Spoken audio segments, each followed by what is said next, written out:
आपने भी अपने बूढ़े बुजुर्गों से एक बात ज़रूर सीखी होगी कि हमारे घर की बातें कभी किसी को बतानी नहीं चाहिए।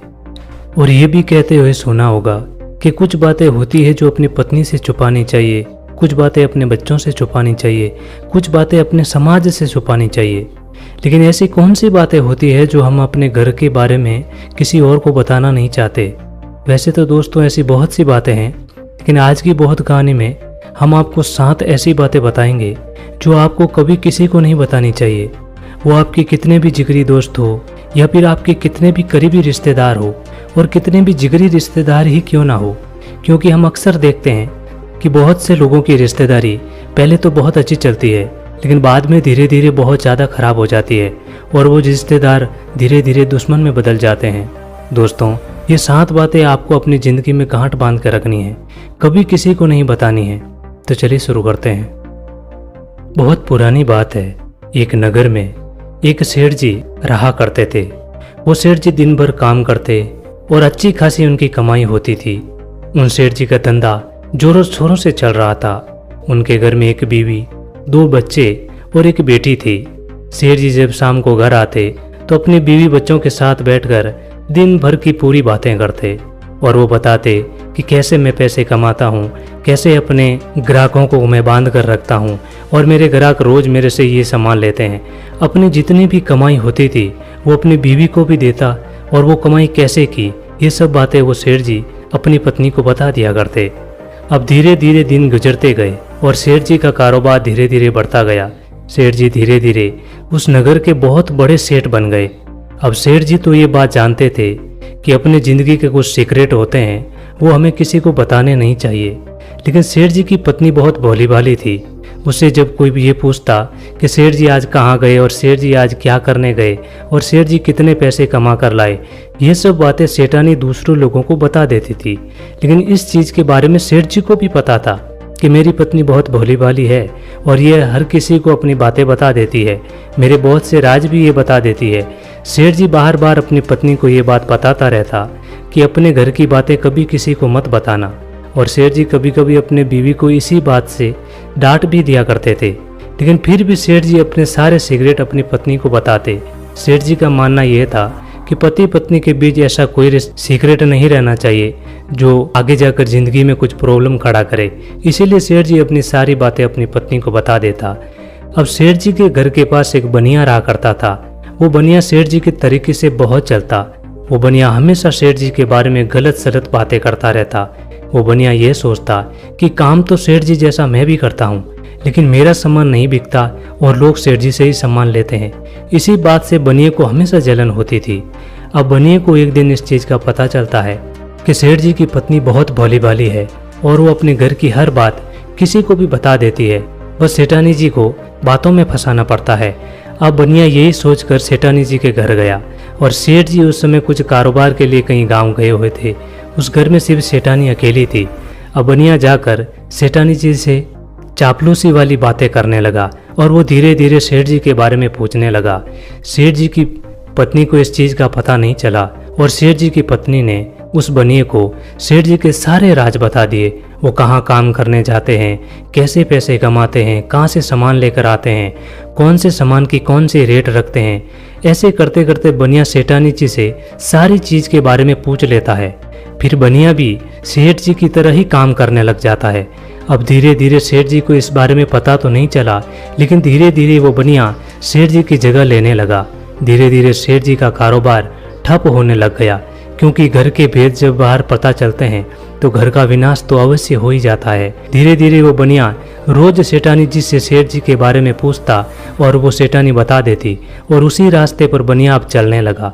जो सामान जिस रेट सेठ जी देते थे उसी से कम रेट में बनिया देने लगा। सेठ जी के सारे ग्राहक अब बनिया ने छीन लिया। अब सेठ जी को भी पता चलने लगा मेरे पड़ोसी ने जरूर कोई न कोई तरकीब लगाई होगी। और वो सेठ जी एक दिन घर आकर अपनी बीवी को पूछते हैं कि ये बनिया मेरी जगह लेने लगा है, कहीं तूने तो मेरे सारे राज नहीं बता दिए। सेठ जी की पत्नी इस बात पर सच बोलकर बता देती है कि मैंने ही सारे राज बताए हैं। अब सेठ जी गुस्से में भर जाते हैं और अपनी पत्नी से बहुत ज़्यादा झगड़ा करते हैं कि तेरी वजह से मेरा कारोबार ठप हो गया। अब सेठ जी काम करने जाते तो लोग सेठ जी से सामान ही नहीं लेते, क्योंकि सेठ जी की रेट से आधी रेट में वो बढ़िया सामान दे देता। अब धीरे धीरे सेठ जी को बहुत ज़्यादा चिंता होने लगी। अब सेठ जी को ये चिंता सताने लगी कि अपने घर का टावारा कैसे चलाऊंगा, अपने बीवी बच्चों को पालन पोषण कैसे करूंगा। सेठ जी घर आते और कोई सामान ना बिकने के कारण वो हमेशा चिंता में रहने लगे। अपने घर लड़ाई झगड़े होने लगे। वो बीवी को हर बार इस बात से जिम्मेदार ठहराता कि तेरी वजह से मेरा कारोबार ठप हो गया। धीरे धीरे घर में कलेश और लड़ाई की वजह से सेठ जी के घर गांव का कोई आदमी भी नहीं आता, क्योंकि वो यही सोचते कि अब ये तो सब दिन लड़ते रहते हैं, इनके घर जाके क्या करूं। सेठ जी का कारोबार धीरे धीरे ठप होता चला गया। जो रिश्तेदार जिनसे वो उधार मांगे थे वो भी अब उधार देना बंद कर दिए, क्योंकि उन लोगों को पता था कि सेठ जी का कारोबार ठप हो चुका है। यदि हम उधार देंगे तो वो हमें वापस क्या करेंगे। ऐसे करते करते सेठ जी को अब उधार मिलना भी बंद हो गया और ऊपर कर्जा भी बहुत सारा हो गया। यह सोचकर सेठ जी रोज चिंता में बैठे रहते। इसकी वजह से सेठ जी बहुत ज़्यादा थक भी गए, अपने शरीर को पूरी तरह ख़त्म भी कर चुके थे। और इसी चिंता में सेठ जी एक दिन दूसरे गांव गए हुए थे और वहीं से रास्ते में पैदल पैदल वापस आ रहे थे। तभी उन्हें पेड़ के नीचे एक साधु बैठे नजर आते हैं। सेठ जी उन साधु जी के पास जाते हैं और कहते हैं, साधु बाबा, मैं जिंदगी में बहुत ज़्यादा परेशान हूँ। मुझे ऐसा लग रहा है कि पूरी दुनिया की प्रॉब्लम मेरे ही ऊपर पड़ी है। मैं दुनिया का सबसे दुखी आदमी ऐसा प्रतीत होता हूँ। वो गुरु बहुत ही आत्मज्ञानी थे। उन्होंने चेहरा देख के ही सेठ जी के दुख को पहचान लिया और सेठ जी से कहा कि सेठ जी, क्या दुख है, मुझे आप अपने दुख के बारे में बताइए। सेठ जी अपनी सारी बात बताते हैं कि कैसे उसकी पत्नी की वजह से उसका कारोबार ठप हो गया। ये बात सुनकर वो गुरु जी कहते हैं कि आपकी बीवी की इसमें कोई गलती नहीं है, गलती आपकी है, क्योंकि जब आपको पता था कि आपकी बीवी के पेट में कोई बात नहीं टिकती तो आपको अपनी बीवी को कोई बात बतानी नहीं चाहिए थी। अक्सर ऐसा ही होता है, हम अपने खुशी के दिनों में इतने खुश हो जाते हैं कि वो खुशी हमें कैसे मिली उसके बारे में हम भूल जाते हैं। हमें हमेशा अपने खुशियों या अपने सुख को सीक्रेट रखना चाहिए ताकि वो सुख बरकरार रहे। उसके बाद वो गुरुजी कहते हैं, सेठ जी, अब जो हो गया वो तो टाला नहीं जा सकता, उसे बदला नहीं जा सकता। ये किया जा सकता है, आगे आने वाले टाइम में आपको इस चीज़ का ध्यान रखना है। आज मैं आपको 7 ऐसी बातें बता रहा हूँ जो हो सके तो अपने घर वालों से, हो सके तो पड़ोसियों से, रिश्तेदारों से, सबसे आपको छुपा कर रखना है, कभी किसी को नहीं बताना है। ये बात ऐसी है, ये 7 बातें ऐसी है जो आपकी ज़िंदगी को यदि किसी और को बताओगे तो ये 7 बातें आपके घर को बर्बाद कर सकती है। और ये 7 बातें यदि आप सीक्रेट बना के रखते हो तो आपके घर को समाज में एक नया स्थान मिल सकता है। उसके बाद वो गुरुजी उस सेठ जी को वो 7 बातें बताते हैं। सबसे पहली बात, घर परिवार की बातें। बहुत से ऐसे लोग भी हैं जो अपने घर परिवार की सारी बातें अपने मित्र, रिश्तेदार या किसी भी परिचित से शेयर करते रहते हैं। ऐसे लोग बाद में पछताते हैं। इसमें घर के सदस्यों में आपसी मुठमुटाव और अविश्वास की भावना बढ़ती है। घर की बातें घर में ही रखने से जीवन सुखमय बनता है। छोटी मोटी समस्याएं जीवन में चलती रहती है। पति पत्नी का संसार व्यवहार गोपनीय रखना चाहिए। बहुत से मूर्ख लोग अपनी पत्नी के साथ अपना व्यवहार कैसा है ये भी दूसरों को बताते रहते हैं। आप अपने परिवार की बातें हमेशा गुप्त रखें, अन्यथा सुनने वाले जो मजे लेकर हट जाएंगे लेकिन आप बाद में पछताएंगे। दूसरों की सहानुभूति हासिल करने के लिए आपको कुछ समय के लिए जरूर राहत महसूस कर सकते हैं, लेकिन इससे आपकी कमजोरी ही प्रदर्शित होती है। नंबर 2, बहुत से ऐसे लोग हैं जो अपने घर में ही किसी की एंट्री कर देते हैं और घर के कोने कोने से सभी को अवगत करा देते हैं। जो लोग आपके विश्वास पात्र है उन्हें जरूर इसकी छूट दी जा सकती है, लेकिन हमने देखा है कि बहुत से ऐसे लोग भी आपके घर में घुसकर उसे देखना चाहेंगे जिससे आपका कोई भी खास संबंध नहीं है। हालांकि जिस पर आप विश्वास कर रहे हैं वो कितना सही है ये भी देखना जरूरी है। पुराने समय में लोग संयुक्त परिवार में रहते थे, उनके घर भी बड़े होते थे। ऐसे में ये धारणा प्रचलित हुई कि किसी को भी अपने घर का सदस्य नहीं बनाना चाहिए। सभी के कमरे अलग अलग होते हैं और सभी का अपना व्यक्तिगत जीवन होता है। हालांकि यदि आपके रिश्तेदार को छोड़कर आपके यहाँ कोई आता जाता रहता है तो ये सुनिश्चित करें कि उसका आना जाना कहाँ तक सीमित है वहीं तक सीमित रखें, उसको आगे ना बढ़ाएं।